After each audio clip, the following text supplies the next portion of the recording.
अस्सलाम वालेकुम। आज हम एक बहुत अहम मौज़ू के ऊपर गुफ्तगू करने वाले हैं और वो मर्दों में ज़्यादा उम्र में दूध के मसाइल के ऊपर यानी कि प्रोस्टेट के इशू के ऊपर। प्रोस्टेट एक मर्दाना गदूद है यानी कि प्रोस्टेट ग्लैंड का नाम है, जिसके बॉडी में बहुत सारे फंक्शन हैं जो कि बेसिकली मर्दाना हार्मोन्स की प्रोडक्शन में और जो मनी यानी कि सीमन होता है उसकी स्टोरेज में इनका अहम रोल होता है। तो प्रोस्टेट की ग्रोथ के हवाले से या इसके बढ़ने का जो अमल है वो मर्दों में बहुत ज़्यादा कॉमन होता है। तो उसमें 50 साल की उम्र के बाद मर्दों में अमूमन गदूद बढ़ना शुरू हो जाती है, जिसकी वजह से पेशाब में तंगी, तकलीफ़ और रुकावट का अमल शुरू हो जाता है। इस सारे अमल के साथ पेशाब के मसाइल शुरू हो जाते हैं और मरीज़ हमारे पास डिफरेंट तरह की जो शिकायत है वो लेके आते हैं। गदूद की जो असल वजह है बढ़ने की, उसका तयन अभी तक मेडिकल साइंस में हो नहीं पाया। एक जो कुछ थ्योरीज़ हैं जो कि बिल्कुल ज़्यादा प्रोबेबल लगती हैं कि ये बिल्कुल उसमें करीब में सच्चाई के, वो उसमें ये है कि नेचुरली तो गदूद या बॉडी का कोई भी जो है सेल्स होते हैं उनमें बहुत ज़्यादा शेडिंग का अमल या डेड होकर न्यू सेल बनने का अमल चल रहा होता है बॉडी में, बहुत सारे सेल्स में। तो गदूद में भी अमूमन 50 साल की उम्र से पहले ऐसे चल रहा होता है, मगर एक टाइम ऐसा आता है कि जिसमें ये शेडिंग यानी कि नेचुरल सेल डेथ जो है वो रुक जाती है। इस वजह से प्रोस्टेट का साइज़ बढ़ना शुरू हो जाता है। ये सेल जब बढ़ेगा तो दूध जो है वो बिल्कुल मसाने के मुंह के ऊपर पड़ी होती है, यानी कि जहाँ से मसाना और पेशाब की नाली का जंक्शन है वहाँ पे। तो जब दूध बढ़ना शुरू होगी और इसका पोटेंशियल जब ज़्यादा होना शुरू हो जाएगा दूध के बढ़ने का, तो पेशाब में तंगी होना शुरू हो जाएगी। मरीज़ हमारे पास डिफरेंट तरह की अलामत लेके आते हैं और उन अलामत को मेडिकल जो टर्मिनोलॉजी है उसमें लोअर यूरिनरी ट्रैक्ट सिम्पटम्स यानी कि लट्स के नाम से बोलते हैं।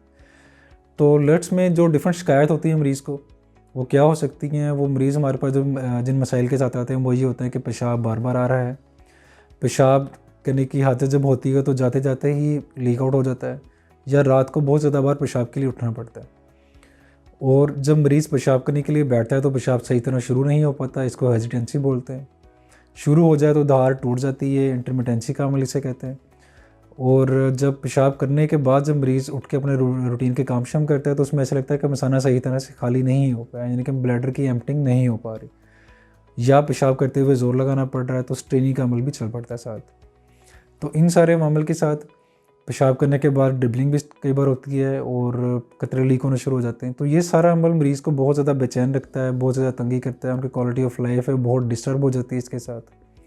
मगर उनको समझ नहीं आती, वो समझ नहीं पाते कि ये क्या चल रहा है। कुछ लोग इसको इन्फेक्शन की तरह बहुत अरसे ट्रीट करवाते रहते हैं, बेजा एंटीबायोटिक और दवाइयाँ खा खा के अपना मैदा और अपने गुर्दों को तबाही की तरफ ले जाते हैं। मगर इसकी असल तशख़ीस और इसकी असल जो इन्वेस्टिगेशन है, इसकी तशख़ीस करना कि वो कैसे हो सकती है, वो नहायत ज़रूरी है। तो उसमें किन किन चीज़ों से हम इसको इन्वेस्टिगेट कर सकते हैं इन मसाइल में, सबसे पहले 50 साल के ज़्यादा जो एज के मर्द हैं उनमें सबसे ज़रूरी चीज़ ये है कि उनका अल्ट्रासाउंड करवाया जाए मसाने को भरवा के, और उसमें देखा जाए कि दूध का साइज़ कितना है और पेशाब करने के बाद मसाने में कहीं पेशाब बच तो नहीं रहा। अगर वो बच रहा है तो वो मसाने को डैमेज करता है और ऊपर अल्टीमेटली बहुत ज़्यादा देर तक अगर ये अमल चलता रहे तो ऊपर गुर्दों तक भी पेशाब पहुँच सकता है, यानी कि रिफ्लक्स डिजीज़ हो सकती है, गुर्दों को भी डैमेज कर सकती है। इसके अलावा मसाने की अपनी जो कैपेसिटी होती है वो बिल्कुल ख़राब हो सकती है, क्रोनिक यानी कि ज़्यादा देर तक ये दूध के मसाइल रहने की वजह से या ज़्यादा देर रुकावट रहने की वजह से। तो इन सारे अमल के दौरान अल्ट्रासाउंड एक बहुत नहायत मुफीद इन्वेस्टिगेशन है, कोई बहुत ज़्यादा एक्सपेंसिव चीज़ नहीं है, तो ये बर वक्त करवा लेना चाहिए। इसके अलावा पेशाब का टेस्ट है जो कि इन्फेक्शन को रूल आउट कर सकता है, या पेशाब में खून आ रहा है उसको रूल आउट कर सकता है।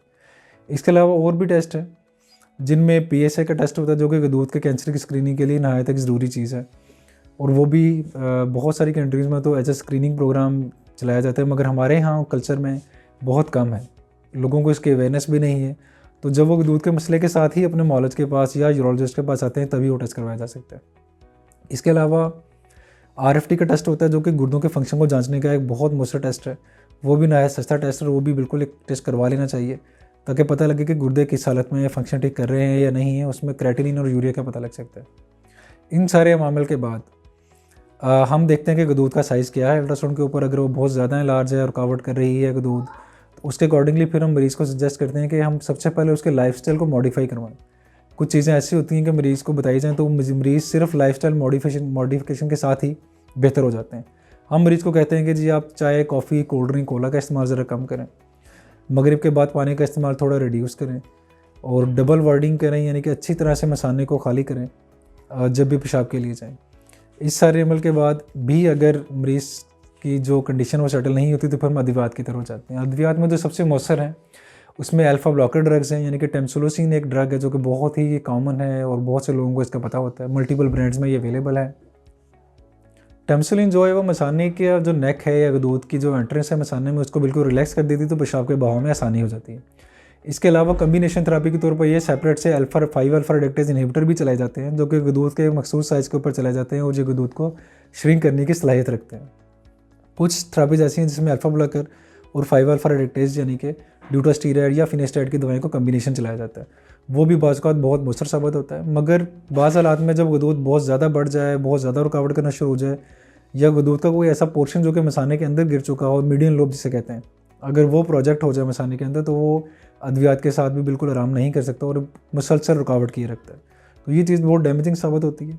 तो जब हम ये सारी चीज़ें हो रही हैं, दवाई भी नहीं कारगर हो रही, लाइफस्टाइल भी ठीक नहीं हो रहा, फिर हम सर्जरी की तरफ जाते हैं। और सर्जरी का हम डिसाइड करते हैं कि दूध के साइज़ पे, मरीज़ की उम्र, मरीज़ की जो कोमॉर्बिडिटीज़ हैं, शुगर, अगर ब्लड प्रेशर है, दिल के मसाइल हैं, उनके कंट्रोल के अकॉर्डिंगली ही सर्जरी का डिसाइड किया जाता है।